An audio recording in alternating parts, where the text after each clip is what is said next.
This channel does not promote any violent, harmful, or illegal activities. All content provided by this channel is meant for an educational purpose only.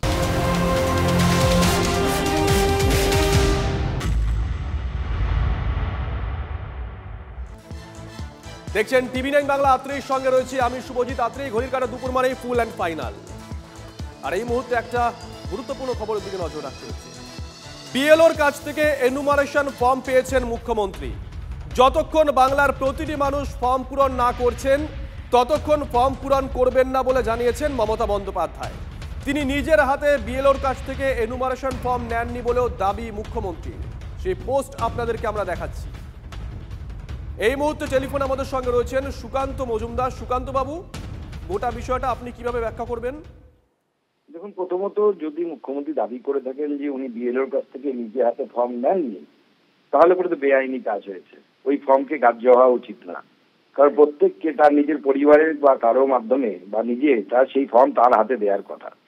এবার সেটা যদি না নিয়ে থাকেন তাহলে মুখ্যমন্ত্রী ফর্ম ফিল আপ করে জমা দেবেন না দেবেন তার ব্যাপার। তিনি নাচবেন কি নাচবেন না আমরা বলতে পারি। তিনি এখন চাইছেন যে বাংলাদেশিদেরকে ভারতবর্ষের নাগরিক বানাবেন, সেটা তো হতে পারে না। বাংলাদেশিদেরকে, আফগানিস্তানের লোকেদেরকে, পাকিস্তানের লোকেদেরকে তিনি বাংলার ভোটার বানাবেন, এটা কিভাবে হতে পারে? এটা তো সম্ভব নয়। ধন্যবাদ। আমরা আপনাদেরকে মুখ্যমন্ত্রীর করা সেই পোস্টও দেখাচ্ছি। বিএলওর কাছ থেকে এনুমারেশন ফর্ম পেয়েছেন মুখ্যমন্ত্রী। যতক্ষণ বাংলার প্রতিটি মানুষ ফর্ম পূরণ না করছেন ততক্ষণ ফর্ম পূরণ করবেন না বলে জানিয়েছেন মমতা বন্দ্যোপাধ্যায়। তিনি নিজের হাতে বিএলওর কাছ থেকে এনুমারেশন ফর্ম নেননি বলেও দাবি করেছেন মুখ্যমন্ত্রী মমতা বন্দ্যোপাধ্যায়। মুখ্যমন্ত্রী যে পোস্ট করেছেন সোশ্যাল মিডিয়ায়, সেই পোস্ট আপনাদেরকে আমরা দেখাচ্ছি।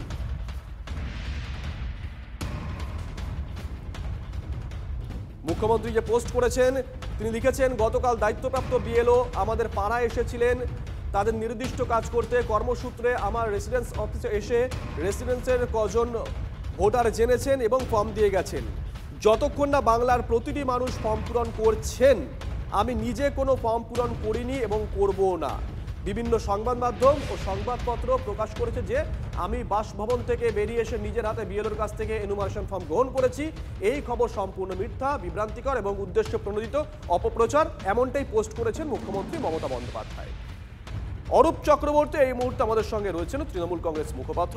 অরূপ বাবু, আমরা তো পোস্টটা দেখালাম, আমরা বিজেপি রিয়াকশনও নিয়েছিলাম, কিন্তু সুকান্তবাবু যে অভিযোগটা করলেন যে বিষয়টা ঠিকঠাক হয়নি। সুকান্তবাবুর অভিযোগ করার আগে সুকান্তবাবুকে উত্তর দিতে বলুন যে ওনার স্ত্রীর নাম কেন জলপাইগুড়িতেও রয়েছে আবার কেন বালুরঘাটেও রয়েছে। আসলে এফআইআরটা আর কিছুই না, বলা হবে বাংলাদেশি ঘুষপেটিয়া তাড়ানো হবে, বাংলাদেশি ঘুষপেটিয়া তাড়ানো হবে হবে চিৎকার করতে করতে কখন যে ব্রাজিলিয়ান ঘুষপেটিয়া, ব্রাজিলিয়ান মডেলকে হরিয়ানার 22টা জায়গায় নাম তুলিয়ে দিয়ে ভোটে বিজেপিকে জিততে সহযোগিতা করা হবে ধরতে পারবেন না। মুখ্যমন্ত্রী যেটা বলেছেন একেবারে সঠিক কথা বলেছেন, এই জন্যই তিনি জননেত্রী। মুখ্যমন্ত্রী জননেত্রী এই কারণেই, কারণ তিনি সামনে দাঁড়িয়ে নেতৃত্ব দেন। মুখ্যমন্ত্রী যে উদ্বেগ প্রকাশ করেছেন সেটা 10.5 কোটি বাঙালির আজকে উদ্বেগ। আপনি যে সঞ্চালনা করছেন আপনার নিজের বাড়ির পরিবারের লোকজনও এখন 2002 সালের লিস্ট হাতড়াচ্ছে, সবাইকে আতঙ্কের মধ্যে। লিস্টে তার নাম আছে তো, কোন পার্টি ছিল, কোন ভোটার সেন্টার ছিল, অনেকের ডিলিমিটেশনের আগে বিধানসভা কেন্দ্র আলাদা হয়ে গেছে। মানুষ পাগলের মতো 2002 সালের নথি খুঁজছে। এই আতঙ্কের জায়গায় নামিয়েছে নির্বাচন কমিশন, বিজেপি তাদেরকে নির্দেশ দিয়েছে। সেই জায়গায় মুখ্যমন্ত্রী উদ্বেগ অত্যন্ত সঠিক এবং মুখ্যমন্ত্রী এই জন্যই জননেত্রী যে তিনি নিজে বলেছেন যতক্ষণ না সব মানুষ নিশ্চিন্ত হয়ে তারা এই কাজ করতে পারছেন ততক্ষণ পর্যন্ত তিনি নিজে এই কাজ করবেন না। এই কারণেই তাকে বাংলার মানুষ ভালোবাসেন, তাকে বারবার নির্বাচিত করেন। ধন্যবাদ। ধন্যবাদ।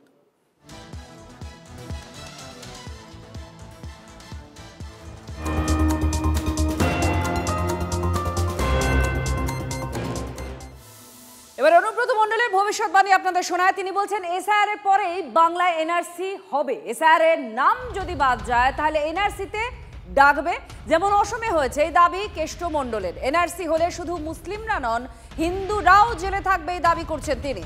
এসআইআর এ নাম নথিভুক্ত করতে সাধারণ মানুষকে পরামর্শ দিচ্ছেন। মমতা ব্যানার্জি, অভিষেক ব্যানার্জি থাকলে কিছু হবে না। এসআর করার পর কিন্তু এনআরসি হবে, যেটা আসামে হয়েছে। এবারে এসআর যদি নাম বাদ যায় এনআরসিতে ডাকবে। এবং তখন মানুষ প্রচণ্ড বিড়ম্বনায় পড়বে। এই জন্য সব মানুষকে বলবো যেন এসআর করে নিজের ভোটার লিস্টে নামটা তুলে নেয়। দেখুন, আসামে কিন্তু 14 লাখ হিন্দু লোক জেলে আছে। এটা কিন্তু ভুল ধারণা যে খালি মুসলিমরাই জেলে থাকবে, হিন্দুরা থাকবে না, তা নয়। আসামে কিন্তু হিন্দুই বেশি আছে। বিজেপি বিধায়ক শঙ্কর ঘোষ এই মুহূর্তে আমাদের সঙ্গে রয়েছেন। শঙ্কর দা, কি বলবেন? কারণ বারবারই এই অভিযোগ তৃণমূল করেছে যে এসআর এর নামে ঘুরিয়ে এনআরসি করা হচ্ছে। জেল খাটা মানুষ, তাকে এত গুরুত্ব কেন দেন আপনারা? এই অনুব্রত এগুলো কোনো নেতা? এইগুলো নেতা হয়ে আমাদের রাজ্যের মুখে কালি লেপে দিয়েছে। এগুলোকে গুরুত্ব না দিয়ে 14 লাখ লোক আসামে জেলে আছে। কোন মানে কি বলবো, মানে আমি এই সমস্ত প্রতিক্রিয়া দেখানোর আগে এরা যে কথাগুলো বলছে না, সেগুলো সত্যি না মিথ্যে, এই জন্য এটা আছে ট্রুথ চেক, ফ্যাক্ট চেক। ওই ফ্যাক্ট চেক করে ওর পেছনে একটু বসিয়ে দেবে, না হলে এই ধরনের মানুষের বক্তব্য সাধারণ মানুষের কাছে পৌঁছলে সাধারণ মানুষ বিড়ম্বনায় পড়ে যায়। কিন্তু সাধারণ মানুষ উনি বলছেন যে শুধু মুসলিমরা নয়, হিন্দুরাও বিপদে পড়বেন। অসমের উদাহরণ টানছেন। বললাম, ওনার মাথায় এখন অক্সিজেন সঠিকভাবে যাচ্ছে না, ফলে ওনাদের এই সমস্ত বক্তব্যে কর্ণপাত না করে এসআইআর এ সহযোগিতা করুন। এটা একটা ভারতীয় সংবিধানের নির্দেশ মতো এই কাজ হয়, এবং এক্ষেত্রে যারা বিভ্রান্তি তৈরি করছে, আমি ইসিআই কে বলবো তাদেরকে কিছুদিনের জন্য অন্তত জেলে পুরে রাখার জন্য। বোঝা গিয়েছে। ধন্যবাদ।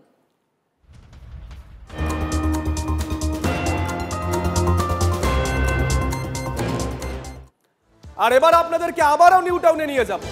নিউ টাউন কি মিনি বাংলাদেশ হয়ে গেছে?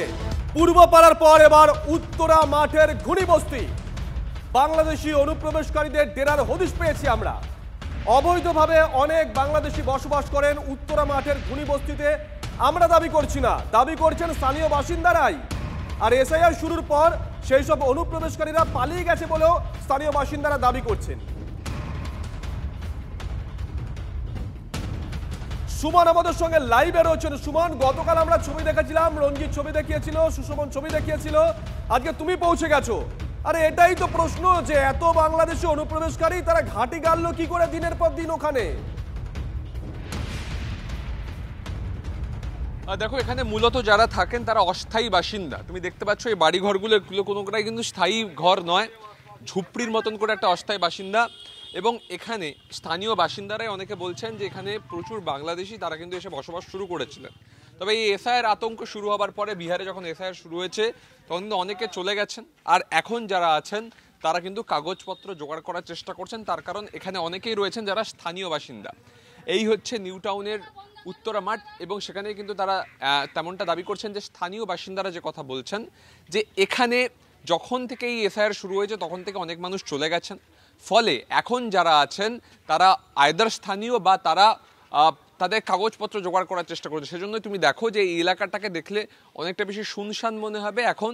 এবং কিছুক্ষণ আগে আমরা বেশ কয়েকজনের সঙ্গে কথা বলছিলাম, তারা যেমনটা জানাচ্ছেন যে এখানে যে বাংলাদেশিরা ছিলেন সেটা তারা স্বীকার করে নিচ্ছেন, কিন্তু পাশাপাশি তারা এটাও বলছেন যে এখন কিন্তু এখান থেকে অনেক বাংলাদেশি এই এসআইআর আতঙ্কের পর তারা কিন্তু ছেড়ে চলে গেছেন।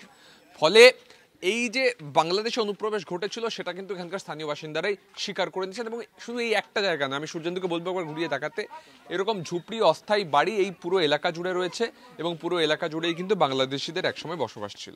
সুমন, ঘরগুলো দেখানো সম্ভব যেগুলো তালা ঝুলছে? দেখো, একেবারেই এখানে মূলত দুটি কারণে ঘরে তালা রয়েছে। এক, কোনো কাজের জন্য তারা বাইরে গেছেন। দুই, তারা একেবারে সম্পূর্ণ ছেড়ে চলে গেছেন। এই বাড়িটা যেমনি কোনো কাজের জন্য বাড়িতে গেছেন, তার জন্য ওই বাড়িতে তালা। আরেকটা বাড়ি দেখো, এই পরপর বাড়িগুলোতে তালা রয়েছে। এখানকার স্থানীয় বাসিন্দারা বলছেন যে অনেকেই সম্পূর্ণ ছেড়ে চলে গেছেন। এই যে তালা ঝুটছে, সম্পূর্ণ ছেড়ে চলে গেছেন এই আতঙ্ক শুরু হবার পর, এসআইআর প্রসেস শুরু হবার পর। অনেকেই কোনো কর্মকাজের জন্য বাইরে গেছেন। তবে অনেক বাংলাদেশি এখানে ছিলেন যারা কিন্তু এখন আর নেই, তারা ঘরে তালা লাগিয়ে এভাবেই এখান থেকে চলে গেছেন। এই ধরনের লোকজনকে দেখছি সুমন, তোমার পিছনে একটু দেখো না, কথা বলা যায় কিন্তু তারা লাইভে।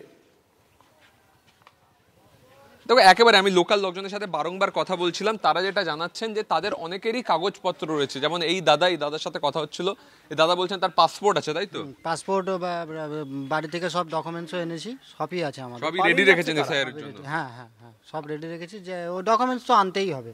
যারা চলে যাচ্ছে তারা বাংলাদেশি ছিল? হ্যাঁ হ্যাঁ, যারা চলে গেছে তারা বাংলাদেশি, আর যেগুলো ঘরগুলো তালামারা দেখছেন এরাও গেছে কাগজপত্র ডকুমেন্টস জোগাড় করতে, মানে বাড়ি থেকে। বাংলাদেশের এখানে ঘরগুলো পাচ্ছিল কি করে? নয়াচরে বাড়ি আছে, কার ডায়মন্ড হারবার বাড়ি আছে, তারা কাগজপত্র করে চলে আসবে। কিছু কাজের জন্য তারা এখানে ছিলেন, কিন্তু তারা সামগ্রিকভাবে কিন্তু এখান থেকে চলে গেছেন। এবং এই যে স্থানীয় বাসিন্দারা এখানে রয়েছেন তাদের সাথে আরো কথা বলবো। দাদা আপনি কি বলছিলেন গৌরাঙ্গনগরের দিকে আরো বেশি? গৌরাঙ্গনগর সব ভোটারে ভরে গেছে, ঠিক আছে, পুরো ভরে গেছে, ভুয়া আধার কার্ড নিয়ে ওরা এখানে বসবাস করছে। ওরা এখানকার স্থানীয় বাসিন্দা না, গৌরাঙ্গনগরের লোক। যেখানে গেলে কাজ হবে সেখানে চলুন আপনারা। গৌরাঙ্গনগরে ওখানে এইরকমই বসতি দেখো গৌরাঙ্গনগরে রয়েছেন, তেমনটাই কিন্তু এখানকার স্থানীয় বাসিন্দারা তারা দাবি করছেন। শুভজিৎ, ধন্যবাদ সুমন। কিছুক্ষণ আগে সুমন ওখানকার গ্রাউন্ড রিপোর্ট আপনাদের সামনে তুলে ধরেছিল একেবারে সময় মেপে মেপে। দেখুন সেই ছবি। উত্তরা মাঠ ঘুনি এলাকা, এবং তুমি দেখতে পাচ্ছ যে এখানে মূলত সব অস্থায়ী বাড়ি, এবং এখানে বারবার অভিযোগ উঠেছে যে বাংলাদেশি অনুপ্রবেশকারীরা তারা নাকি এখানে স্থায়ী বাড়ি বানিয়ে আছেন। তবে এখানকার স্থানীয় বাসিন্দারা আমার সঙ্গে রয়েছেন, তারা দু ধরনের মত পোষণ করছেন। প্রথম মত হচ্ছে এখানে অনেকেই আছেন যারা স্থানীয় বাসিন্দা এবং অনেক বাংলাদেশি এখানে ছিলেন, কিন্তু তারা এসআইআর শুরু হবার পরে তাদের কাগজপত্র জোগাড় করতে গেছেন, তাই? হ্যাঁ হ্যাঁ, এই যে ঘরগুলো তালা মারা আছে, অ্যাকচুয়ালি সকালবেলা কেউ 6টায়, কেউ 5টায়, কেউ 4টায় কাজে যায়, তারা 3টের দিকে ফিরে, কেউ 4টের দিকে, কেউ সন্ধ্যের 5টার দিকে ফিরে, এই জন্য এই ঘরে তালা মারা আছে। হ্যাঁ, কিছু ঘরে তালা মারা আছে, তারা যেমন আমার ওয়াইফের, আমার কাগজ আছে, আমার বাবার নামের সমস্ত কাগজ আমার কাছে আছে, আমার ওয়াইফের কাগজটা আমার শ্বশুর বাড়িতে গিয়ে সেই কাগজপত্রগুলো আনতে গিয়ে আসলে বাংলাদেশি ছিলেন তারা সবাই চলে গিয়েছে। তারা এখানে কতদিন ছিলেন?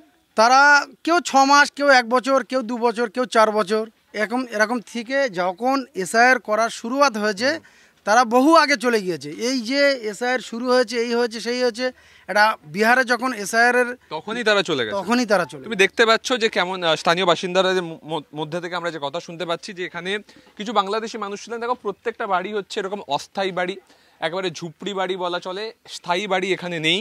এবং এখানে কিন্তু প্রচুর জমি রয়েছে, উন্মুক্ত জমি, সেখানেই কিন্তু এই বাড়িগুলো গড়ে উঠেছিল। এবং মূলত যারা এখানে রয়েছেন তারা দিন আনেন দিন খান, এবং তুমি দেখতে পাচ্ছ যে বাড়িঘরগুলো দেখলেই তুমি বুঝতে পারবে, এবং তাদের কথা বলার ধরন সেটাও কিন্তু অনেকটা সংস্পর্শ রয়েছে। তাই জন্য কিন্তু তাদেরকে অনেকে পূর্ববঙ্গের বাসিন্দা বলছেন, এবং সেটা মেনেও নিচ্ছেন এখানকার বাসিন্দারা যে এখানে কিছু বাংলাদেশি ছিলেন, কিন্তু তারা প্রত্যেকেই কিন্তু চলে গেছেন। আর এসআইআর শুরুর পর ভয়ে বলো কিংবা নাগরিকত্ব হারানোর ভয়ে তারা চলে গেছেন। এই যে এলাকাটা আমি ভালো করে ঘুরিয়ে দেখাতে বলবো, এখানে যে মানুষজন রয়েছেন তারা যেটা দাবি করছেন যে এখানে এইভাবে অস্থায়ীভাবে তারা তাদের বসত গড়ে তুলেছিলেন, কিন্তু এই এসআইআর শুরু হবার পর তারা ইতিমধ্যেই কিন্তু এই এলাকা ছেড়েছেন। নিউটাউনের এরকম একাধিক জায়গায় বাংলাদেশিরা আছেন, স্থানীয় বাসিন্দারাই সেটা বলছেন। আপনারা শুনছিলেন গৌরাঙ্গনগরের কথা একজন বলছিলেন। ঠিক এইরকম ভাবে ঝুপড়িতে আমরা দেখেছি বিভিন্ন জায়গায় গিয়ে তালা ঝুলছে, এবং সেখানে স্থানীয় বাসিন্দারা তারা বলছেন যে রাতের বেলায় বাংলাদেশে পালিয়ে যাচ্ছে রোহিঙ্গারা। হিডকোর যে জমি সেটা দখল করে দীর্ঘদিন ধরে এখানে তারা বসবাস করছে, ভোটার কার্ড আছে, কিন্তু তা সত্ত্বেও তাদেরকে আর পাওয়া যাচ্ছে না, পালিয়ে গিয়েছেন আতঙ্কে। এই স্বীকারোক্তি আবার তৃণমূলের এক নেতারও। না, সবাই নেই, অনেকে ভয়ে পালিয়ে গেছে। তারা কোথায় গেল? সব দেশে চলে গেছে। কিসের ভয়? ভয়টা কিসের?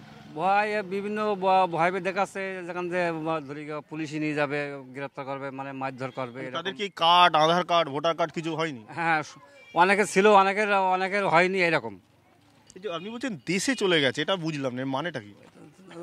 বাংলাদেশ থেকে আসছিল, বাংলাদেশে চলে গেছে। কতজন এরকম এলাকায়? এরা বহুত লোক। এটা আপনি একটু দেখিয়ে দেবেন কোন জায়গাটা, কোন বাড়িগুলো, একটু দাদার সাহায্য নিয়ে আমরা দেখাচ্ছি। এখানে পুরোটাই ফাঁকা। কোন বাড়িটা? এটা পুরোটাই ফাঁকা, এখানে একটা কোনো লোক নেই। এটা কি আগে ছিল? কদিন আগে চলে গেল এরা?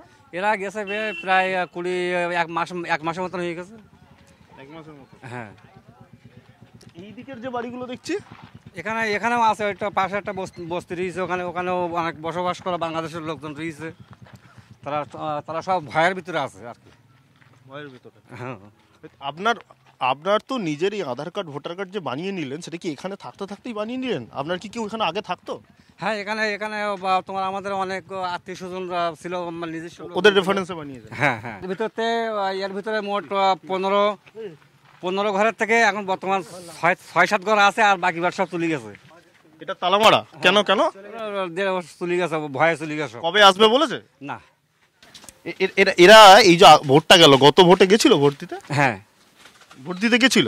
এবারে চলে গেল কেন? চলে গেল ওই যে তোমার হলো যে 2000 সালের 2002 সালের ডকুমেন্টস দেখাতে না পারলি। মানে ওদের ছিল না 2002 সালে? না। এইখানে কি ভোটার কার্ড খুব বানানো সহজ? এখানকার যারা স্থানীয় লোকজন যারা আছে, যারা নেতাকর্তা যারা আছে, ওই তাদের সাপোর্টের এই সমস্ত অনেক সময় করি। এই জায়গা মূলত একেবারে ফাঁকা। একজন স্থানীয় বাসিন্দা তিনি বলছেন তারা মূলত আতঙ্কে রয়েছেন, যে এই আতঙ্কে হওয়ার পরই কিন্তু তারা অনেকে দেখতে পাচ্ছেন না স্থানীয়দের। এরা বাংলাদেশ চলে গেছে। এরা কি ভোটার কার্ডের নাম আছে এদের? হ্যাঁ, নাম ছিল, তো অল্প দিনে হয়তো 4-5 বছর। 4-5 বছর মানে এই এসআইআর এর জন্য? হ্যাঁ, এসআইআর জন্য বাংলাদেশ চলে গেল। এখানে তো ছিল 7-8 বছর হয়। 7 বছর।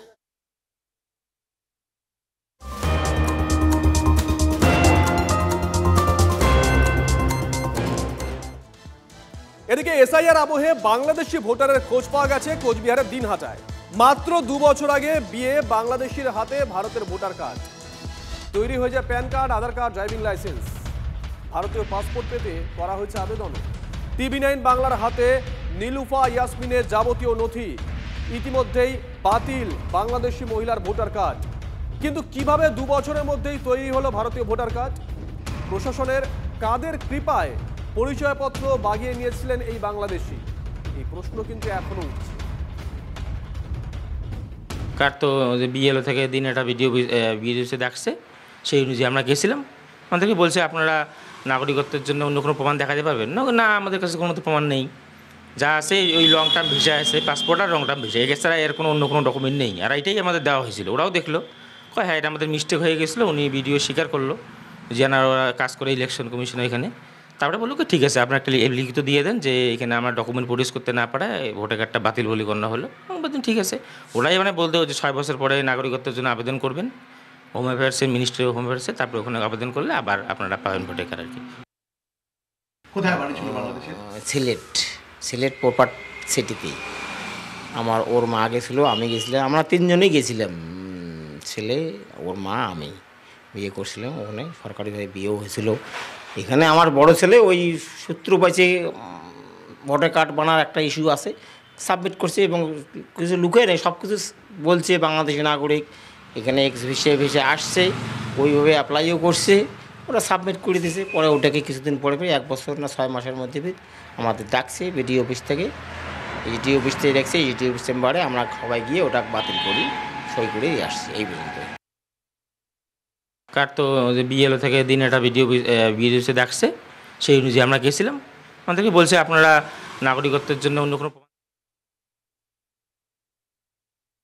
আপনারা বারাসাতে সেই তৃণমূল নেত্রীর প্যাকেজ ঘোষণার কথা ভুলে গেলেন, যে বাংলাদেশ থেকে নিয়ে এসে কিভাবে তাদের সিস্টেমে 10,000, 20,000, 30,000 নিয়ে তারা এই নকল কার্ড বানিয়ে দেন।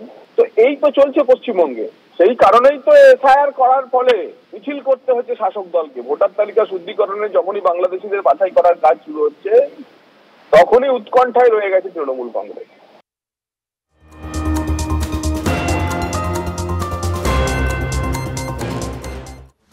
এদিকে ডানকুনিতে জীবিত ভোটারের নাম বাদ। 2002-এর ভোটার লিস্টে নাম থাকলেও নাম নেই 2025-এর লিস্টে। ডানকুনির 29 নম্বর ওয়ার্ডে 84 বছরের ছায়া ঘোষের নাম ভোটার তালিকা থেকে বাদ যাওয়ায় শুরু হয়েছে রাজনৈতিক তরজা। মানুষের ভোটাধিকার হরণ করতেই নাম বাদ দিয়েছে তৃণমূল কংগ্রেস, অভিযোগ করছে বিজেপি। এদিকে পরিবারের ঘাড়ে দায় চাপিয়েছে তৃণমূল কংগ্রেস। আমরা বিএলএ তো আমরা দেখছি যে এই যে 46 নাম্বার এই ছায়া ঘোষ, ঠিক আছে, ইনি এখন 2025-এর লিস্টে ডিলিট হয়ে গেছে। ঠিক আছে, কোনো কারণে ডিলিট হয়ে গেছে। নির্বাচন কমিশন দেখেছে কি দেখেনি আমরা তো জানি না, কিন্তু আমরা যখন ইমিগ্রেশন ফর্ম যখন জমা দিতে এসছি বাড়িতে, তখন দেখছি যে ইনি জীবিত আছেন। যিনি জীবিত আছেন তার ছবিও তুলেছি, উনি যে জীবিত আছেন সেটা আমরা দেখেওছি। আমাদের বিএলও উনিও দেখেছেন, উনি দেখে আমাদের নির্বাচন কমিশনে খবরটা দিয়েছেন। 3 দিন হতে চলে এখনো অনলাইনে পাওয়া যাচ্ছে না এনুমারেশন ফর্ম। কবে থেকে মিলবে এনুমারেশন ফর্ম চিন্তায় রয়েছেন ভোটাররা। বাড়ি বাড়ি গিয়ে বুধবার রাত পর্যন্ত বিলি হয়েছে 1,10,00,000 এনুমারেশন ফর্ম। আমাদের সঙ্গে শ্রাবন্তী আমাদের প্রতিনিধি রয়েছেন। শ্রাবন্তী, অনলাইনে কবে থেকে ফর্ম পাওয়া যাবে আর কারা ফিল আপ করতে পারবেন?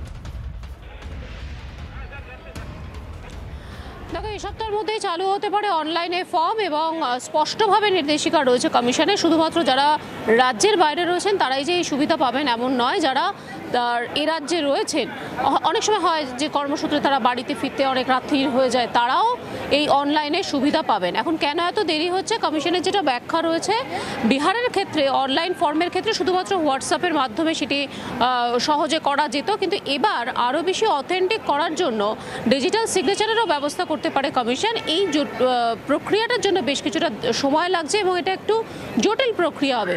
সহজেই যে কেউ অনলাইনে যাবেন এবং ফর্ম ফিল আপ করতে পারবেন এমনটা নয়, বেশ কিছু প্রসিডিংস রয়েছে। যাবতীয় তথ্য নিয়ে ওয়েবসাইটে যাবতীয় বিষয়গুলি আপলোড করার পরেই অনলাইনে সুযোগ পাবেন ভোটাররা।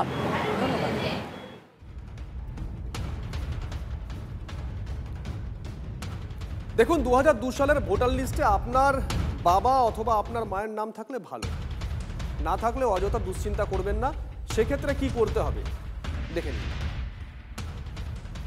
2002-এর ভোটার তালিকায় নাম না থাকলে কি হবে, এই নিয়ে আতঙ্কে রয়েছেন অনেকেই। যদি সত্যি ভোটার হয়ে থাকেন, ভোটার আইডি কার্ড থাকেন, তিনিও এনুমারেশন ফর্ম পাবেন। সেই ফর্ম পাবার পরে 2002-এর ভোটার তালিকায় নাম না থাকলে তাকে পরবর্তী সময় নোটিশ পাঠাবে কমিশন। সেই নোটিশ পেয়ে কী হবে, সাধারণ ভোটাররা সেই নোটিশ পাওয়ার পরে তাদেরকে ডেকে পাঠানো হবে শুনানির জন্য। 3 ধাপে হবে এই শুনানি এবং সেখানে সন্তুষ্ট হলে কমিশন নতুন করে যে এসআইআর হচ্ছে তাতে নথিভুক্ত করবেন এই ভোটারকে। তবে তার জন্য দরকার বেশ কিছু ডকুমেন্টসের। যে 12টি তথ্য রয়েছে তার মধ্যে আধার কার্ড বাদ দিয়ে যে 11টি তথ্য রয়েছে, এই তথ্যগুলো মধ্যে যে কোনো একটি নিয়ে যেতে হবে এবং সেক্ষেত্রে যদি কমিশন মনে করে তাহলে সেই তথ্যর মধ্যে আরও বেশ কিছু তথ্য চাইতে পারে কমিশন। এবং তারপর নাম এক্ষেত্রে এসআইআরে উঠতে কোনো বাধা থাকছে না, এমনটা ভাবেই আশ্বস্ত করেছে কমিশন।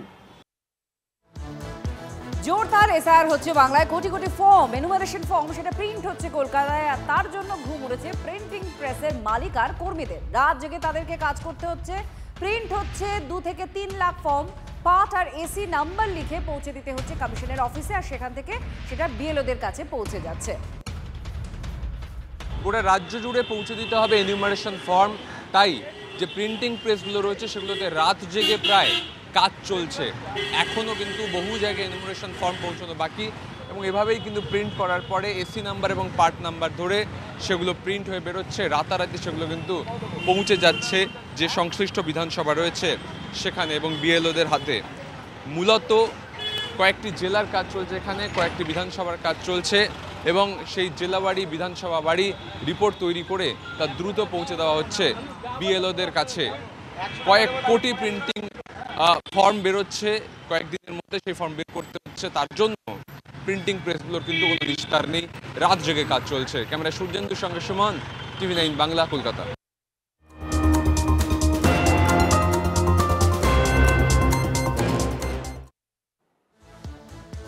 পাশাপাশি আমরা বিহারের দিকেও নজর রাখছি। সকাল থেকেই বিহারে আজকে প্রথম দফার ভোট গ্রহণ। বিহারে উপমুখ্যমন্ত্রীর কনভয় হামলা, যে খবর পাচ্ছি আমরা, বিহারে উপমুখ্যমন্ত্রীর কনভয় হামলা। লক্ষীসরাই উপমুখ্যমন্ত্রী বিজয় সিনহার কনভয় হামলা চালানো হয়েছে। উপমুখ্যমন্ত্রী বিজয় সিনহার গাড়ি লক্ষ্য করে ঢিল ছোড়া হয়। হামলার পিছনে আরজেডি দায়ী, এমনটাই অভিযোগ উপমুখ্যমন্ত্রীর। এই মুহূর্তে যে খবর পাচ্ছি আমরা, বিহারে উপমুখ্যমন্ত্রীর কনভয় হামলা চালানো হয়েছে। লক্ষীসরাইয়ে উপমুখ্যমন্ত্রী বিজয় সিনহার কনভয়ে হামলা চালানো হয়েছে। আপনাদেরকে ছবি দেখাচ্ছি আমরা। উপমুখ্যমন্ত্রী বিজয় সিনহার গাড়ি লক্ষ্য করে ঢিল ছোড়া হয়। হামলার পিছনে রয়েছে আরজেডি, এমনটাই অভিযোগ করেছেন উপমুখ্যমন্ত্রী। আপনাদেরকে আমরা ছবি দেখাচ্ছি।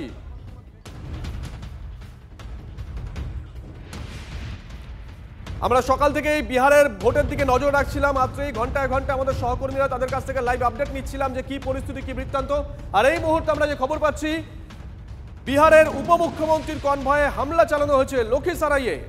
উপমুখ্যমন্ত্রী বিজয় সিনহার কনভয়ে হামলা, তার গাড়ি লক্ষ্য করে ঢিল ছোড়া হয়েছে, যে খবর আমরা পাচ্ছি। কোথায় ঘটেছে, কখন ঘটেছে, এখনো পর্যন্ত বিভিন্ন রাজনৈতিক দলের কি পলিটিক্যাল রিয়াকশন, গোটা বিষয়টা কি নির্বাচন কমিশন রিয়াক্ট করেছে? সোমনাথ আমাদের সঙ্গে রয়েছেন টেলিফোন, আমাদের সহকর্মী সোমনাথ। দেখো, বিহারের উপমুখ্যমন্ত্রী যিনি ভোট দিয়ে বেরোচ্ছিলেন, তো সেই সময় তার উপর হামলা চলে বলে অভিযোগ। এবং আমরা যেটা খবর পাচ্ছি যে গত 1.5 ঘন্টা ধরে ওই হামলার মুখে উপমুখ্যমন্ত্রীর কনভয় আটকে রয়েছে এবং তাকে ঘিরে আরজেডি সমর্থকরা বিক্ষোভ দেখাচ্ছেন। বিষয়টি নিয়ে কিছুক্ষণ আগে নির্বাচন কমিশনে অভিযোগ দেওয়া হয়েছে এবং বিরাট নিরাপত্তা বাহিনী পৌঁছেছে, কিন্তু এখনো পর্যন্ত আমরা যেটা খবর পাচ্ছি ওই জায়গা থেকে উপমুখ্যমন্ত্রীর কনভয় বেরোতে পারেনি। এবং এই ঘটনায় স্বাভাবিকভাবেই কিন্তু আরজেডি এবং ইন্ডি জোটের যারা সমর্থক এবং কর্মী, তাদের দিকে অভিযোগের আঙুল উঠছে। ধন্যবাদ। আপনাদেরকে আমরা যে ছবি দেখাচ্ছি, বিহারের উপমুখ্যমন্ত্রী তার কনভয়ে হামলা চালানো হয়েছে লখিসারাইয়ে। তিনি যখন ভোট দিয়ে বেরোচ্ছিলেন তখনই বিজয় সিনহার গাড়ি লক্ষ্য করে ঢিল ছোড়া হয়, গো ব্যাক স্লোগান দেওয়া হয়। এই বিজয় সিনহা অত্যন্ত প্রভাবশালী পলিটিশিয়ান, 3 বারের এমএলএ।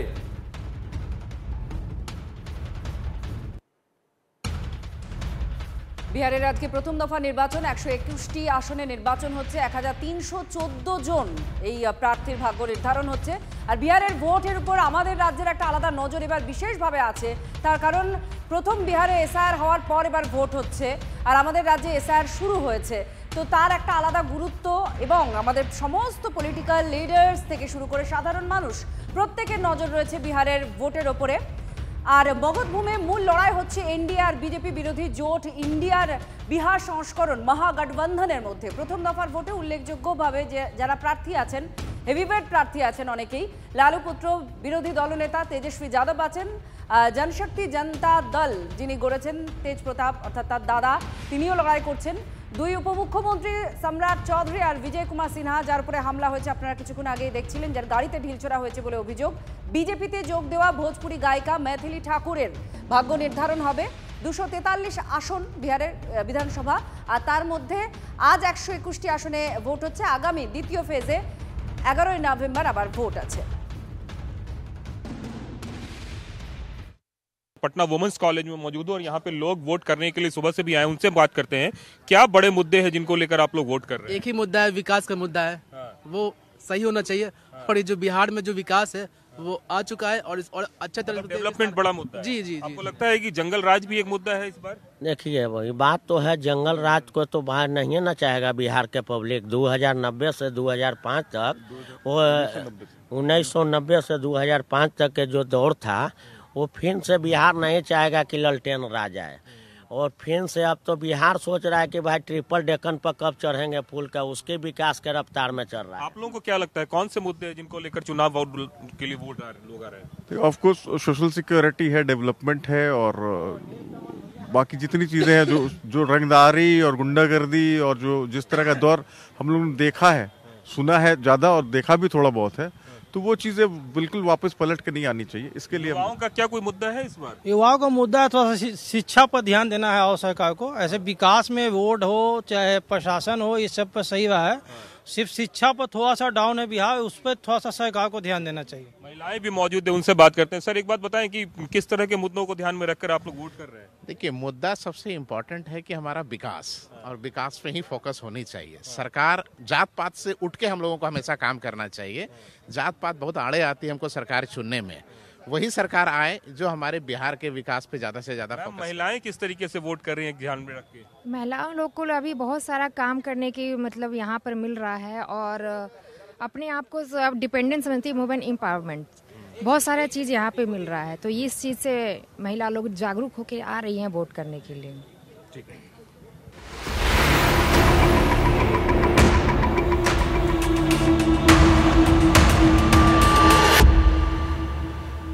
এসআইআর হচ্ছে রাজ্য জুড়ে, অর্থাৎ ভোটার তালিকায় একটা নিবিড় সংশোধনের প্রক্রিয়া শুরু হয়েছে। আর তার মধ্যেই ভোটার কার্ড পাওয়া গেল, সেগুলো আবার জঙ্গলে ঝোপের মধ্যে আছে। সেগুলো কি বৈধ ভোটার কার্ড, এই প্রশ্ন উঠছে। আর এই ঘটনা জলপাইগুড়ির রাজগঞ্জের বিডিও অফিস চত্বরেই হয়েছে।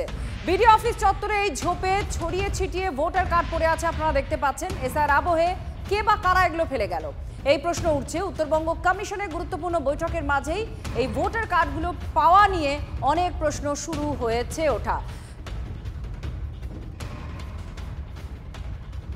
এই ভোটার কার্ডগুলো চিন্তার বিষয় যে এগুলো হলো বৈধ ভোটার কার্ড না অবৈধ ভোটার কার্ড, বা কোথার থেকে আসলো, এরকম একটা সেন্সিটিভ জায়গার মতন জায়গায় যে এই কার্ডগুলো কোথার থেকে আসলো, এটা নিশ্চয়ই হলো যারা এখানে পদাধিকারী যারা আছে তারা হলো নিশ্চয়ই বিষয়টি দেখবে। হ্যাঁ, এটা ভাববার বিষয় যে এতগুলো ভোটার কার্ড কোথার থেকে আসলো। এটা প্রশাসন লেভেলে তদন্ত করলে হলো জিনিসটা পরিষ্কার হয়ে যাবে। আপনারা কি তদন্ত চান? এটা নিয়ে অবশ্যই তদন্ত চাই। এটা তো একটা হলো মানে ভাববার বিষয় যে এতগুলো ভোটার কার্ড আসলো কোথার থেকে। নীলেশ্বর আমাদের সঙ্গে রয়েছেন সরাসরি। নীলেশ্বর, কি বলা হচ্ছে প্রশাসনের তরফে? প্রথমত এগুলো বৈধ ভোটার কিনা, আমরা কিছুক্ষণ আগে দেখছিলাম যে এপিক নাম্বার সার্চ করে পাওয়া যাচ্ছিল। আর যদি অবৈধ ভোটার কার্ড হয় বা ফেলে দেওয়া ভোটার কার্ড হয়, কোনো ভোটার কার্ড বাতিল হয়ে এইভাবে ফেলা যায়? এটাও তো একটা প্রশ্ন। দেখো, ঠিক এই জায়গা থেকেই কিন্তু প্রশ্ন ছিল আমাদের, যে দপ্তরের আধিকারিক আছে, রাজগঞ্জের বিডিও অফিসের যে নির্বাচন সংক্রান্ত আধিকারিক আছেন, তার কাছে আমাদের প্রশ্ন ছিল। তিনি কিন্তু বলছেন যে এই এপিক কার্ডগুলো 2005-06 সালের, সেইগুলো আবার নতুনভাবে যে কার্ড দেওয়া হয়, অর্থাৎ যে নতুন কার্ড ইস্যু হয় সেইভাবে তাদেরকে কার্ড পাওয়া গিয়েছিল। হ্যাঁ, সেই কার্ড তাদেরকে ইস্যু করা হয়েছে। কিন্তু এই কার্ডগুলো কমিশনের নিয়ম অনুযায়ী কিন্তু ডিস্ট্রয় করা উচিত ছিল। সেইটা কেন করা হয়নি সেটাই তিনিও কিন্তু কার্যত স্বীকার করে নিয়েছেন যে এই কার্ডগুলো যে ডিস্ট্রয় করে দেওয়া উচিত ছিল। আর এই জায়গা থেকেই প্রশ্ন উঠছে যে কমিশনের যে নির্দেশ, সেই নির্দেশ কিন্তু গ্রাউন্ড লেভেলে সম্পূর্ণভাবে পালন হয় না, এমনটাই কিন্তু প্রশ্ন উঠছে এবং অভিযোগও উঠছে একই সাথে। তাহলে এগুলো নিয়ে কি করা হবে নীলেশ্বর? কারণ যে কেউ তো এগুলো কপি করে কোনো অপরাধমূলক কাজে এগুলো ব্যবহার করতে পারে। আর এই সমস্ত জায়গা থেকে যে কার্ডগুলো পাচ্ছে বা বিভিন্ন তথ্য সংগ্রহ করে যারা সাইবার অপরাধী, সাইবার চক্র কি সাধে, অপরাধ চক্র কি সাধে বাড়ছে, এই জাতীয় যে নেগলিজেন্সি, সেই নেগলিজেন্সির জন্যই কিন্তু এই জাতীয় ঘটনাগুলো বাড়ছে। এটা কিন্তু অত্যন্ত স্পষ্ট এবং সত্যি কথা যে এই জাতীয় ঘটনা কিন্তু এই জন্যই বাড়ছে। এর ফলে কিন্তু সাইবার অপরাধ বাড়তে পারে। এটা একদম সত্যি কথা। প্রতিনিধি জানাচ্ছিলেন যে এগুলো নতুন যে ভোটার কার্ড এখন হয়েছে স্মার্ট কার্ডের মতো দেখতে, সেই কার্ড দেওয়া হয়েছে ভোটারদের। আর এগুলো সেগুলোর পরিবর্তে পুরনো যে কার্ডগুলো ছিল সেগুলো, প্রশাসন অন্তত তাই বলছে। কিন্তু প্রশ্ন উঠছে, তাহলে এগুলো প্রপারলি ডিস্ট্রয়, নষ্ট করা কেন হয়নি? কারণ এগুলো নষ্ট করারও ইনস্ট্রাকশন, নির্দেশ নির্বাচন কমিশনের আছে। এবার জয়েন্ট ভিডিওর বক্তব্য শোনাবো, শুনুন। প্রাথমিক তদন্তে আমাদের যেটা জানা যাচ্ছে যে এগুলো হচ্ছে আমাদের 5-6 ইয়ার্সের আগের ভোটার কার্ড, যেগুলো আমরা রিপ্লেস করে দিয়েছিলাম। মানে ইলেক্টরকে নতুন কার্ড দিয়ে এটা আমরা ফেরত নিয়ে নিই। তার মানে এরকম নয় যে এটা আনডিস্ট্রিবিউটেড কার্ড, এটা কিন্তু ভোটারের কাছে ছিল, সেইটাকেই আমরা নিয়েছিলাম, সেটাই গোডাউনে আমাদের ছিল। এখান থেকে হবে আমাদের তো সাপ ঢুকেছিল রিসেন্টলি এই গেস্টহাউস সেকশনে, এখানকার কাগজপত্র আমরা গোডাউনে শিফট করছি, গোডাউনটা পরিষ্কার করছি। প্রচুর সংখ্যায় সাপের ডিম বেরিয়েছে, 7-8খানা আমাদের গোখরো সাপও ধরে নিয়ে যাওয়া হয়েছে এখান থেকে। সেই জন্য আমরা একটু প্রিমিসিসটাও ক্লিন করাচ্ছিলাম। সেক্ষেত্রে হয়তো হবে পুরোনো কোনো বস্তা থেকে খুলে পড়েছে বা গোডাউনে রিপ্লেসড এপিক, মানে এই এপিকের এগেনস্টে নতুন এপিক যেটা আমাদের হয় কালারফুল দেখেছেন আপনারা বোধহয় টিভিসি যে কার্ডটা হয়, সেটাই তাদেরকে দিয়ে দেওয়া হয়েছে। কিন্তু বিনিময়ে তার পুরোনো এপিকটা আমরা সংগ্রহ করি। এটা ডিসপোজ করে দেওয়া উচিত ছিল, পুরোনো আমলেরই জিনিস। সেটা এখন আমাদেরকে যে এসওপি রয়েছে ইলেকশন কমিশন অফ ইন্ডিয়া, সেই অনুযায়ী যদি আমরা দেখব কতগুলো আছে, ডিসপোজ অফ করে দেবো। ছিল এটা কিসের? না, এটা গোডাউনটা কিসের ভাই? আপনি ব্লকের কর্মী? এটা কি ব্লকের থেকে আপনি বললাম যে গোডাউন, এটা কিসের গোডাউন? এই ঘর আমাদের পরিষ্কার করা হইলো তো, এই জন্য পুরোনো যে কাগজগুলো ছিল না, বললাম বাইরে গোডাউন। হ্যাঁ, বন্ধ করে দিলে। হ্যাঁ, বন্ধ করে দিলে। কাজ হয়ে গেল তো, সব বেরিয়েছে গোডাউনে, সব যা কাজ হয়ে গেল, পুরোনো কাগজ তুলে রাখো। পাশে দেখা যাচ্ছে ভাই অনেক ভোটার কার্ড পড়ে আছে। এক দাদা, হ্যাঁ পাশে অনেক ভোটার কার্ড পড়ে আছে। একটা পুরোনো কাগজ বলতে পারছি না। না আমার তো জানা নেই বুঝলেন, আমি দেখিনি এখনো। আচ্ছা আচ্ছা, আমার দেখিনি আমি এখনো, হয়তো ওই পরিষ্কার করছে হয়তো গোডাউন কাজটা।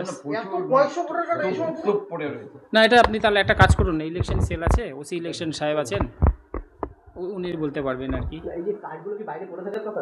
এটা একমাত্র ওসি ইলেকশন সাহেবই বলতে পারবেন বুঝলেন, সাহেবরা আছেন, আমি তো বলতে পারবো না এটা। আমাদের সঙ্গে সিজার মন্ডল আমাদের প্রতিনিধি আছেন। সিজার, কিছুক্ষণ আগে আমরা এপিক সার্চের সময় দেখছিলাম যে এই কার্ডের অস্তিত্ব আছে, কিন্তু এখন তো ভিডিও বলছেন যেটা পুরনো কার্ড যেগুলো পাওয়া গিয়েছে, পরিবর্তন কার্ড দিয়ে দেওয়া হয়েছে ভোটারদের, কিন্তু নষ্ট করা হয়নি। নষ্ট করার এগুলো নিশ্চয়ই ইনস্ট্রাকশন আছে নির্বাচন কমিশনের সঙ্গে, নির্দেশ কি আছে, নিয়মটা কি? দেখো একদমই এই যে ভোটার কার্ড যেটা নতুন স্মার্ট কার্ডের মতো যেটা তুমি বললেন, যেটা নীলেশ্বরও বললো, সেটা নতুন কার্ড দেওয়া হয়েছে এবং তাদের যে পুরনো কার্ড সেটা সংগ্রহ করে সেখানে রাখা হয়েছে। আমরা যদি প্রশাসনের এই বক্তব্যকে একদম সঠিক বলে মনে করি বা সঠিক বলে মেনে নিই, তাহলেও কিন্তু এই প্রশ্নটাই আসছে যে ব্লক বা জেলা স্তরে রাজ্য সরকারের এই কর্মচারীরাই, অর্থাৎ সেই ওসি ইলেকশন যিনি বিডিও অফিসের একজন কর্মী, জয়েন্ট বিডিও তারাই কিন্তু এই সিইও অফিসার অর্থাৎ ইলেকশন কমিশনের বিভিন্ন জায়গায় তারাই কিন্তু নোডাল অফিসার, এবং সেই জায়গায় দাঁড়িয়ে তাদের কমিশনের নিয়ম অনুসারে সেটাকে যে সঠিক পদ্ধতি মেনে ডিস্ট্রয় করার কথা। কারণ এই কার্ড যখন অন্য কারুর হাতে চলে যেতে পারে এবং সেই কার্ড হাতে গেলে, যেটা তুমি প্রশ্ন তুলেছিলে যে অপরাধ, নতুন করে সেই কার্ড ব্যবহার করে বিভিন্ন ধরনের অপরাধ হতে পারে, সাইবার অপরাধ হতে পারে, অন্য যে কোনো অপরাধ হতে পারে, কারণ সেটা হচ্ছে একটা সচিত্র পরিচয়পত্র। সেই পরিচয়পত্রকে অন্য কারুর হাতে যাওয়ার কথা নয়, কিন্তু তাতেও দেখা গেল এখানে সেগুলো এইভাবেই পড়ে রয়েছে। এবং সব থেকে বড় কথা, এখান থেকে আরো কয়েকটা প্রশ্ন ওঠে। বিরোধীরা বিভিন্ন সময় যে ভুয়ো ভোটার থেকে শুরু করে ছাপ্পা ভোটের কথা অভিযোগ করেন, সেই সমস্ত ক্ষেত্রেও তাহলে কি এই ধরনের কার্ডগুলোকেই ব্যবহার করা হয়? এই প্রশ্নগুলো কিন্তু উঠছে, কারণ বারবার এই ভোটিং যে প্রসেস, সেখানে বিরোধীরা বারবার শাসক দলের বিরুদ্ধে, প্রশাসনের বিরুদ্ধে অভিযোগ তুলেছে ভুয়ো ভোটার থেকে শুরু করে ছাপ্পা ভোটের ক্ষেত্রে। এবং সেখানে এই যে জাল নথি বলবো না, একটা নথির যে আরেকটা কপি, সেই কপিটা কোনোভাবে যদি কোনো রাজনৈতিক দলের কর্মীর হাতেই যায়, তাহলে সেটা তো সে অসৎ উপায় ব্যবহার করতে পারে, তাহলে সেই দায়টা কে নেবে? আর সেখানে রাজ্য প্রশাসনের এই কর্মীরা, সেটা জয়েন্ট বিডিও হোক বা ওসি ইলেকশন হোক, তারা একই সঙ্গে কিন্তু এই ইলেকশন কমিশনেরও কর্মী, এবং সেটা সম্পূর্ণরূপে তাদের উপর দায় বর্তায়। এরকম একটা ঘটনা প্রকাশ্যে এসছে, হয়তো দেখা যাবে রাজ্যের বিভিন্ন ব্লকে ঠিক একই ঘটনা চলছে বা একইভাবে এই ধরনের কার্ডগুলো রেখে দেওয়া হয়েছে। ধন্যবাদ সিজার।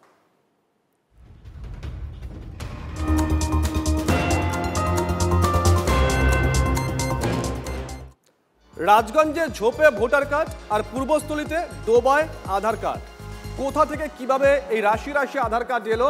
24 ঘন্টা পেরিয়ে গেছে, কিন্তু এখনো রহস্যভেদ হলো না। গতকাল এই খবর আমরা ব্রেক করেছিলাম, এই ছবি সবার আগে আমরা তুলে ধরেছিলাম যে পূর্বস্থলীতে ডোবা থেকে উদ্ধার হয়েছে রাশি আধার কার্ড, এবং স্থানীয় বাসিন্দারা তারা বলছিলেন যে এই আধার কার্ডের ঠিকানাগুলো তাদের ওই অঞ্চলের আশেপাশের বেশ কয়েকটা গ্রামের, কিন্তু আধার কার্ডের নাম বা ছবিগুলো একেবারেই তাদের কাছে অচেনা। কৌশিক আমাদের সঙ্গে রয়েছেন। কৌশিক, 24টা ঘন্টা পেরিয়ে গেল, এখনো পর্যন্ত পুলিশ গোটা বিষয়টা নিয়ে নড়াচড়া করেছে কিছু?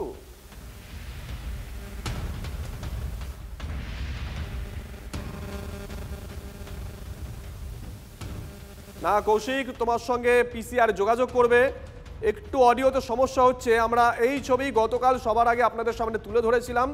24টা ঘন্টা পেরিয়ে গেছে, এই আধার কার্ডগুলো কাদের, কোথা থেকে এলো, এই আধার কার্ড বৈধ নাকি অবৈধ, এই আধার কার্ডে যে ঠিকানাগুলো আছে সেই ঠিকানাতে এই মানুষগুলো থাকেন কিনা, যাদের নাম রয়েছে, ছবি রয়েছে, একাধিক প্রশ্ন উঠছে। কৌশিকের কাছে যাব। কৌশিক, 24টা ঘন্টা পেরিয়ে গেল, পুলিশ কি করলো? দেখো, গতকাল যে আধার কার্ডগুলো উদ্ধার করেছে, বিপুল সংখ্যক আধার কার্ড উদ্ধার হয়েছে, সেই সমস্ত আধার কার্ডে ব্যক্তিদের ছবি রয়েছে, নাম রয়েছে এবং আশেপাশের গ্রামের নাম রয়েছে। আমরা সেই সমস্ত গ্রামগুলোতে গিয়েছি, মানুষজনের সঙ্গে কথা বলেছি, কিন্তু মানুষজন, ওই গ্রামের বাসিন্দারা বা গ্রামবাসীরা যেটা জানাচ্ছে যে আধার কার্ডগুলোতে যে ছবি রয়েছে, নাম রয়েছে, তারা কিন্তু তাদেরকে কোনো আধার কার্ডগুলো যেগুলো উদ্ধার হয়েছে, সেই আধার কার্ডের নাম ঠিকানা ধরে গ্রামে গ্রামে যাচ্ছে, খোঁজ খবর চালাচ্ছে, জানার চেষ্টা করছে এই আধার কার্ডের প্রকৃত মালিককে, এবং ইতিমধ্যে কিন্তু নির্বাচন কমিশনকে বিষয়টা জানানো হয়েছে। অন্যদিকে প্রশাসনের তরফে এই যে সমস্ত আধার কার্ড পাওয়া গেছে, সেই সমস্ত আধার কার্ডের একটা তালিকা তৈরি করা হয়েছে এবং দেখার চেষ্টা করা হচ্ছে যে এই আধার কার্ডের কতটা বৈধতা, কতটা সত্যতা রয়েছে, নাকি এই আধার কার্ডে কোনো জালিয়াতি হয়েছে, এমনটা সবকিছু কিন্তু জানার চেষ্টা করছে। আমাদের কিন্তু সূত্রের খবর। নজর রাখো। প্রশ্নই করছেন যে কে ফেললো কিছু জন ফেললো, আমি যদি বলতে পারি তাহলে তো হয়েই গেল। এই গ্রামের নাম আছে আমি কি বললাম আপনাকে কি বললাম যে আমার ধরেন আমি অনলাইনে 5খানা আধার কার্ড আমি মানে পুরো বানাইতে দিয়েছি, তার মধ্যে থেকে আমি ডুপ্লিকেট যেটা আমাকে সেটা বার করে দিয়েছে, অরিজিনালের মতোই বার করে লেমিনেশন করে আমাকে দিয়ে দিয়েছে। আর এক কপি যে আমাকে বলেছিল সরকার থেকে আপনার বাড়িতে পিওনে দিয়ে যাবে, সে কপিটাও আমার হতে পারে বা আপনারও হতে পারে বা আরও 5 জনের হতে পারে, যারা করতে দিয়েছে তাদের হতে পারে। এটাই হচ্ছে বাবা।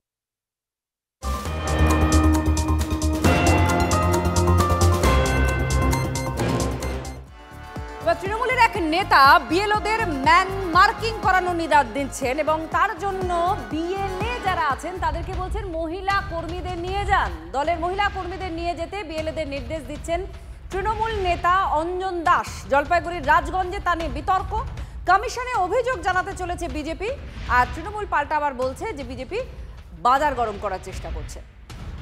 সেই বিএলও লোকাল ওয়ার্ডের কাউন্সিলর, তৃণমূলের ওয়ার্ডের সে সভানেত্রী এবং আরও কিছু লোককে নিয়ে একটা মন্দিরে বসে সে কাজকর্ম করছে এবং না কোনো স্থানীয় কোনো লোক আছে, না অন্য কোনো দলের কোনো এজেন্ট আছে, বিএলএ আছে। তো সঠিক নিরপেক্ষভাবে কাজ করতে গেলে বিএলওকে প্রত্যেকটা জায়গায় সত্যি বেরিয়ে আসতে হবে, শাসক দলের প্রভাব থেকে বেরিয়ে আসতে হবে, তাহলে বোঝা যাবে সেই বিএলও নিরপেক্ষ কাজ করছে।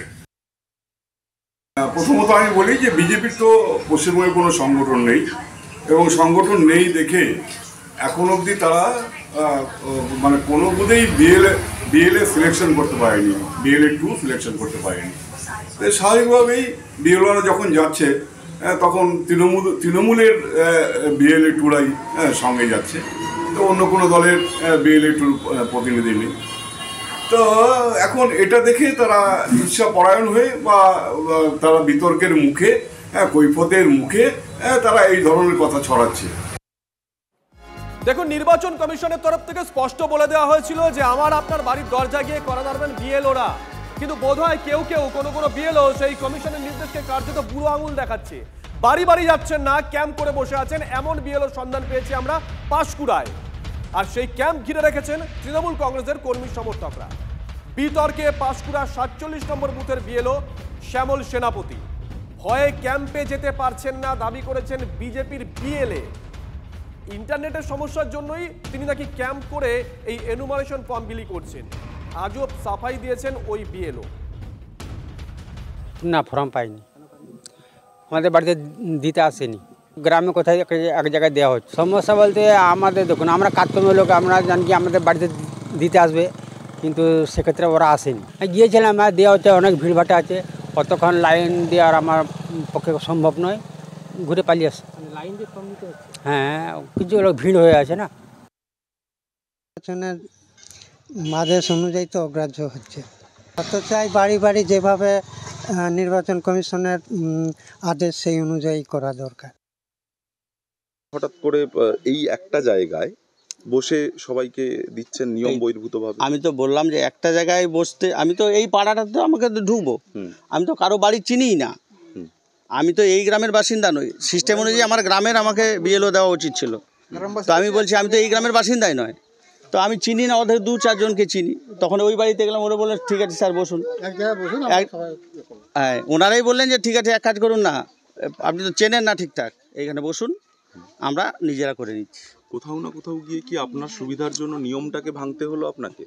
এখন কি করব, আমি একা বিএলও, আচ্ছা ঠিক আছে ওনারা যদি এসে যান তাহলে আমি তাই করে নিচ্ছি। বাধ্যতামূলক, আপনি চলুন আমাদের সাথে, যদি নেট কাজ না করে ওখানে কি করবেন, তাহলে সেই মানুষগুলো কি ফর্ম পাবে না? তাহলে তো কোনো ব্যক্তি আমার গ্রামের কেউ পাবে না, তখন আমরা কি করব? সেই জায়গাটা একটাও ব্যক্তিকে যদি আমরা ফর্মটা না দিতে পারি, নিয়ম ভেঙে ফেললাম, সেটা যেরকম আমরা তো মানুষকে পরিষেবাটাই দিতে পারবো না। আজকে যে বিএলএ 2 আমরা যখন যাচ্ছি, আমরা তো ফর্ম দিতে পারবো না বিনা স্ক্যানে, সে ফর্মটা তো কোনো ভ্যালিড নেই, তাহলে কি করবেন আপনি?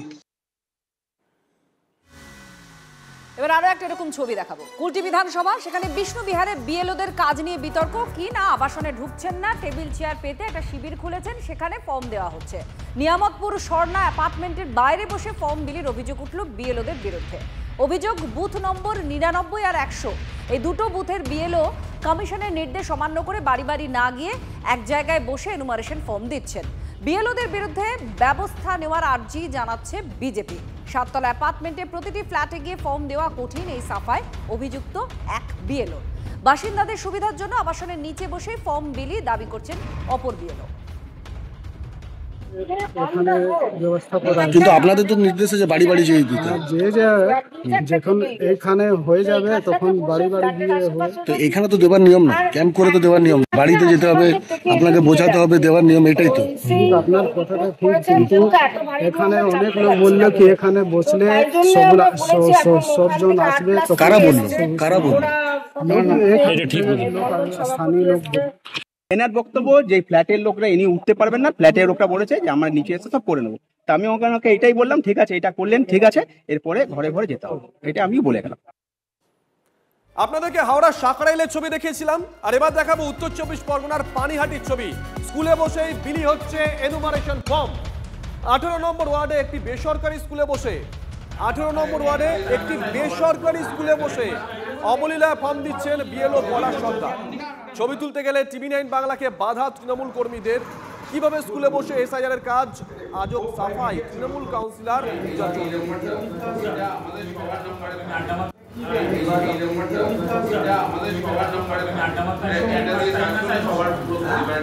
বাড়ি বাড়ি এখানে তো বাড়িতেই এসেছি, বাড়িতে এসে এই আশেপাশের যে লোকেরা তাদেরকে একসাথে দিয়ে দিচ্ছি।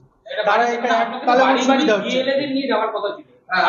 আমরা বাড়ি বাড়ি হয়েই এসেছি, এখানে বাড়ি বাড়ি গিয়ে তারপরে এখানে বসেছি। না, আমরা এর আগে বাড়িতে ঘুরেই এসেছি। এখানে আশেপাশে যারা আছে তারা একবারে দিয়ে দিচ্ছে, তাহলে আমার কাজটা একটু এগিয়ে যাচ্ছে। মানে হ্যাঁ, তারপরে আবার বাড়িতে কালকে দিয়ে যাওয়া হবে, যখন একটু হালকা হয়ে যাবে তখন কালেকশন করতে হবে। নির্বাচন কমিশন কি বলেছিল যে কোনো একটা জায়গায় বসে দিতে না, বাড়ি বাড়ি? নির্বাচন কমিশন বলেছে বিএলএদের সুবিধা নিয়ে, বিএলএরা যেরকম বিএলএদের নিয়ে বাড়িতে বাড়ি, বিএলএদের নিয়ে বাড়িতে বাড়িতে না, বিএলএদের নিয়ে যেটা সুবিধা হয় সেরকম কাজটা যাতে এগোয়। কাজটা মেইনলি হচ্ছে করা নিয়ে দরকার। 1 মাসের মধ্যে কাজটা যাতে সুষ্ঠুভাবে হয়, হ্যাঁ সুষ্ঠুভাবে যাতে হয়, সেই জন্যই এসে বলছে দাদা দেখো না আমাদেরটা আছে কিনা, তারা আমরা নিয়ে যাই। সবাই টেনশন করছে ফর্মটা নিয়ে, এছাড়া কিছু ঘটেনি। সেই জন্যই উনি দিয়েছে। এবারে ওনারা তো বাড়িতে তালা মেরে চলে যাচ্ছে, এবার ওরা যাচ্ছে কোথাও মার্কেটিং এ। এবার ওরা তো বিএলও তো সেই জন্যই দিয়েছেন ফর্মটা। এখন দিয়েছে কিনা সেটা আমি বলতে পারবো না, কিন্তু উনি বাড়ির মালিক, উনি ওনার শাশুড়িকে, শালিকে আর পাশে ওনার ভাইকে ডেকেছে, ওরা কোথাও নেমন্তন্ন আছে বা কিছু কিনতে, তাই তো কাকু? হ্যাঁ, ওরা ছিল না বাড়িতে, চলে যাচ্ছে। দেখা যাচ্ছে 99% অধিকাংশ মানুষকে তিনি ফর্ম দিয়েছেন এবং অধিকাংশ মানুষ সেখান থেকে বলে বিজেপির অভিযোগ। এটা আমার মনে হচ্ছে একটু ওরা বাড়াবাড়ি করেই বলছে। এই বিজেপি সিপিএম, কেউ তো ওদের বিএলও তো বেরোচ্ছে না, অ্যাকচুয়ালি ওদের তো এজেন্ট নেই বলেই বেরোচ্ছে না। এবারে থাকলে পরে নিশ্চয়ই, যদি থাকতো তাহলে তো বাধা দিত। বাড়ি বাড়ি যাওয়ার কথা, সে বাড়ি না গিয়ে একটা স্কুলের ঘরের মধ্যে বসে সব ফর্ম নিয়ে বসে আছে, শুধুমাত্র তৃণমূলের বিএলএ নিয়ে। বিজেপি বা সিপিএম এর বিরোধীদের কোথায় বিএলএরা? তাদেরকে ছাড়া শুধুমাত্র তৃণমূলের বিএলএর সাথে বসে একটা ঘরের ভেতরে একজন বিএলও কি করে এটা করে? আমার মনে হয় সেই বিএলও ভুলে গেছে যে অন্য রাজ্যে বিএলওরা কিন্তু জেলও কেটেছে। ইলেকশন কমিশনের যে ইনস্ট্রাকশন আছে, যে রাজনৈতিক দল তাদের এজেন্ট দিতে পারবে, তাদের এজেন্টকে সঙ্গে নিয়ে বাড়ি বাড়ি গিয়ে ফর্ম দিয়ে সেই বাড়ির কোনো না কোনো একজন ভোটারের কাছ থেকে রিসিভ করিয়ে তারপরে ফর্ম দিয়ে আসতে হবে, এটা নিয়ম। এটা যদি করে থাকে এটা আইন বিরুদ্ধ এবং নির্বাচন কমিশনের যে ইনস্ট্রাকশন, সেই ইনস্ট্রাকশন বিরুদ্ধ কাজ করেছে।